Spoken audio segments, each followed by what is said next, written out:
91 தொகுதிகளை இலக்கு வைத்து இந்த கூட்டம், இந்த பிரம்மாண்ட மாநாடு நடத்தப்பட்டிருக்கு அப்படின்றாரு மதிவாணன். இன்னொரு பக்கம் களத்திலுக்கு இன்னும் வரவே இல்லை, மக்கள் சந்திக்கலை அப்படின்றாரு பொன் வில்சன்.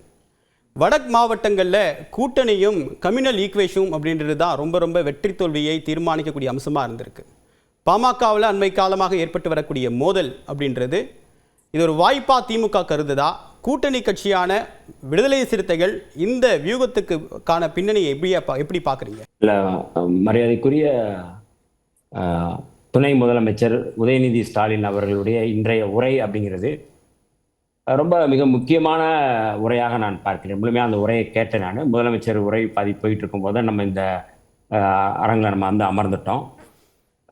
அமித்ஷா ஒரு வாரத்திற்கு முன்பு அவர் பேசிய பேச்சு அப்படிங்கிறது, நாங்கள் திரிணாமுல் காங்கிரஸ், அதாவது மம்தா பானர்ஜி தலைமையிலான திரிணாமுல் காங்கிரஸையும் மு.க. ஸ்டாலின் தலைமையிலான திமுகவையும் நாங்கள் தொடைத்தெறிவோம் என்று பேசிய பேச்சுக்கு அப்புறம் வடக்கு மண்டலத்தில், அதாவது மரியாதைக்குரிய மாண்புமிகு அமைச்சர் ஏவா வேலு அவர்கள் தலைமையிலான இந்த வடக்கு மண்டல கூட்டத்திலிருந்து வடக்குக்கு எச்சரிக்கை விடுக்கின்ற ஒரு கூட்டமாக, வடக்கை வடக்கிலே முடக்குகின்ற ஒரு கூட்டமாக, வடக்கு ஒருபோதும் தெற்கில் வெற்றி பெற முடியாது என்கின்ற கூட்டமாக இந்த கூட்டத்தை மரியாதைக்குரிய உதயநிதி ஸ்டாலின் அவர்கள் ஒரு எச்சரிக்கை விடுக்கின்ற கூட்டமாக நான் பார்க்கிறேன்.